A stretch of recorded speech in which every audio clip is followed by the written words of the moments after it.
मरकजी वज़ीर दाखिला अमित शाह ने मजलिस के सदर और रुकन पार्लियामेंट बैरिस्टर हसन अवैसी से दरखास्त की कि वो उनकी जान को लाक खतरात के पेश नज़र हुकूमत की जानिब से सिक्योरिटी की फराहमी की पेशकश को कबूल कर लें। 3 फरवरी को हापुड़ में सदर मजलिस बैरिस्टर अवैसी पर हुई फायरिंग के वाक़े की तफसीलात से मुतालिक एक सरकारी बयान देते हुए वज़ीर दाखिला अमित शाह ने बताया कि सदर मजलिस पर हमले के सिलसिले में 2 अफराद को गिरफ्तार किया जा चुका है। मरकजी हुकूमत ने उत्तर प्रदेश हुकूमत से इस सिलसिले में एक रिपोर्ट भी तलब की है। पलखोला पुलिस स्टेशन में एक मुकदमा दर्ज किया गया है। मुकामी पुलिस इस सारे मामले की तहकीकात कर रही है। अमित शाह ने बताया कि बैरिस्टर अवैसी का हापुड़ में कोई प्रोग्राम नहीं था और जिले हुक्काम को उनके वहां के दौरे से क़ब्ल-ए-वक़्त आगाह भी नहीं किया गया था। वज़ीर दाखिला अमित शाह ने कहा कि बैरिस्टर अवैसी को पहले भी हुकूमत ने सिक्योरिटी का पेशकश किया था, लेकिन उन्होंने इससे लेने से इनकार कर दिया। वज़ीर दाखिला ने बताया कि हुकूमत बैरिस्टर अवैसी को दिल्ली और तेलंगाना के लिए एक बुलेट प्रूफ कार और 24 घंटे सीआरपीएफ की सिक्योरिटी देना चाहती है, जो 24 घंटे उनकी हिफाजत करेगी। मौका देंगे। Okay, please. धन्यवाद।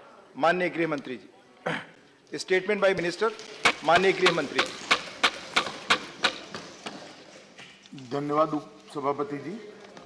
माननीय उप सभापति जी, दिनांक 3 फरवरी 2022 को सायंकाल लगभग 5:20 बजे श्री असदुद्दीन ओवैसी सांसद लोकसभा किठौर मेरठ उत्तर प्रदेश के जनसंपर्क कार्यक्रम करने के बाद दिल्ली लौट रहे थे, जब उनका काफिला Chhijarsi toll plaza national highway 9 थाना पिलखुआ जनपद हापुड़ उत्तर प्रदेश से गुजर रहा था।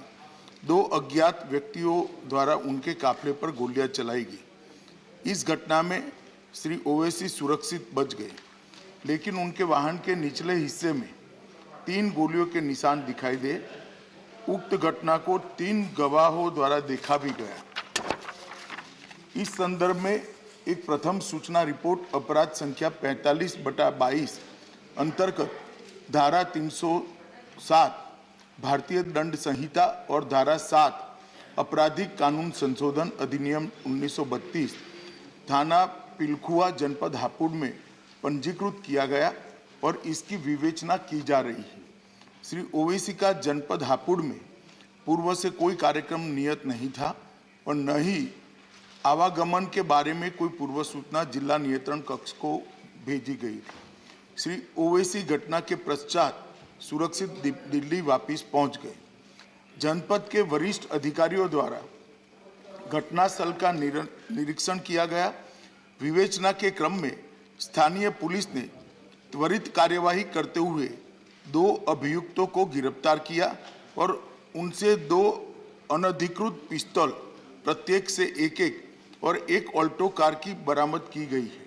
घटनास्थल और वाहन का फोरेंसिक्स टीम द्वारा सूक्ष्मता से जांच किया जा रहा है और साक्ष्य एकत्रित किए जा रहे हैं।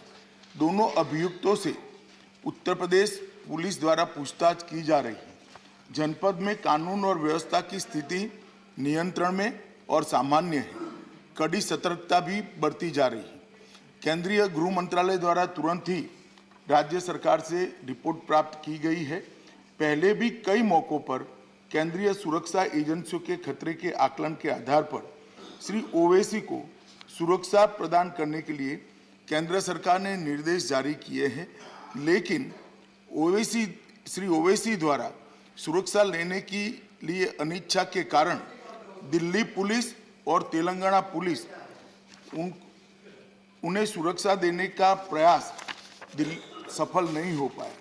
श्री ओवैसी के खतरे का पुनः मूल्यांकन कराया गया है और खतरे के आकलन के आधार पर उनका दिल्ली में बुलेट प्रूफ कार के साथ अखिल भारतीय स्तर पर केंद्रीय रिजर्व पुलिस बल की Z श्रेणी की सुरक्षा प्रदान की गई है।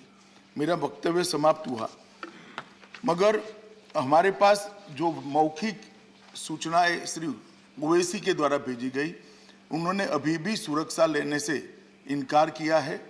मैं सदन के माध्यम से श्री ओवैसी को विनती करना चाहूँगा कि वो तत्काल सुरक्षा ले ले और हम सबकी चिंता का समाधान करें। धन्यवाद। धन्यवाद। माननीय डॉक्टर वी.